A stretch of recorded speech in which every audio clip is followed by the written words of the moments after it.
al-Raghib al-Isfahani advises us that if you're going to tread this path of seeking knowledge, then you need to focus. You have to focus on your studies, and you can't get distracted by the world. And la ilaha illallah, I mean, we live in an era that is defined by distractions. I mean, we have, just think of it, you have people whose job it is, they get paid millions of dollars to compete for your attention, right? They call it the attention economy, right? You're scrolling through Facebook, you're scrolling through Instagram, and their job is to keep your eyes on that newsfeed. Their job is to keep your attention. How many minutes can we squeeze out of you? That's literally what they're paid to do. Okay, and you've got devices such as a smartphone that are literally designed to keep your eyes glued on that device. And so we've never lived in a time with more distraction. So anybody who wants to study anything, especially if they want to study Islam, needs to be extremely wary of this and needs to not waste their time, and they need to be organized and have a schedule and not get distracted. You know, in Medina, there were some students who would play video games, and I never really liked that because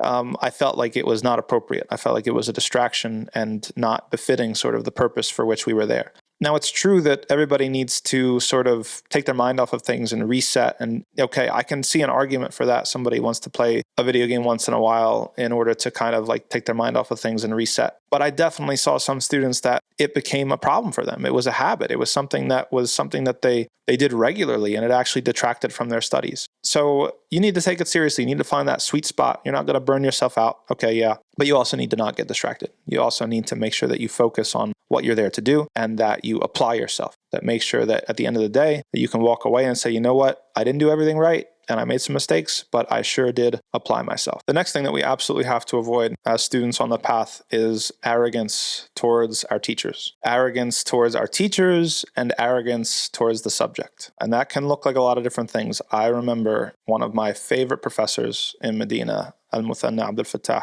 Hafidhullah, who taught us tafsir. He would get very upset at some of the more immature behavior that happened in class, students talking and these sorts of things, looking at their phones. But I really liked how he put it one day, when he didn't lose his temper, but he got quite upset at some of the behavior of some of the students. And he said, it's not about me, it's about the subject. He said, you're not respecting this ilm. You're not respecting this subject. We're talking about tafsir, we're talking about Allah's book. And you're here in class and you're whispering to each other and you're, like checking your phone or whatever. La yanbaghi. It's not appropriate, completely inappropriate. And there is a type of arrogance that's there, a type of arrogance towards that subject. Just like we see from the Orientalists that come and say, it's like, oh, the hadith aren't reliable, or, oh, maybe the Quran was taken from some Syriac thing or whatever. This is the epitome of arrogance towards a topic, the epitome of arrogance towards a topic, not having any humility. While al-Halaq talks about epistemic humility, Islam is about epistemic humility, is that you need to be humble when you approach this. There's a saying that the subject won't give even part of itself to you if you don't give all of yourself to it. And so you need to be humble towards the thing that you're studying, and also humble to your instructor. Young men are very, very famous for this, right? It's like the sheikh says something and you say, I know, right? Or you try to finish his sentence, right? These sorts of things. Or you mention that you knew it before, right? And there's a lot of subtle ways that the nafs has to kind of cloak these things that are really just virtue signaling at the end of the day. But we tell ourselves that we're making conversation or we're trying to show, whatever. Very, very dangerous. Very, very dangerous to be arrogant towards your instructor. There's two types of people we say in our tradition that don't learn. One of them is the arrogant person. You can't teach somebody who thinks they already have it all figured out and already knows anything, or knows everything rather. And then the other type of person that won't learn is the person who is too afraid. They're too shy. And it's interesting because I think being too afraid and too shy to put yourself out there and make mistakes, and we see this with language acquisition a lot and language learning, that's actually a different type of arrogance. It's actually a more subtle type of arrogance, because what's behind not wanting to speak a language, for example, make mistakes, is that you don't want to be corrected. You don't want to be seen as wrong. It's embarrassing to you. And there might be a sense of self or a sense of arrogance that underlies that or lies underneath that.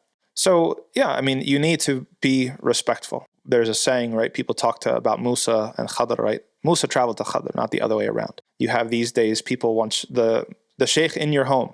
We want convenience, we want ease. And so, we imagine that this person is going to be coming around, going here and there, or that, oh, why don't you do this, imam, or why don't you do this sheikh? It would be easier for the students and easier for that. But who's considering what's easy for the sheikh? Who's considering what's easy for the imam?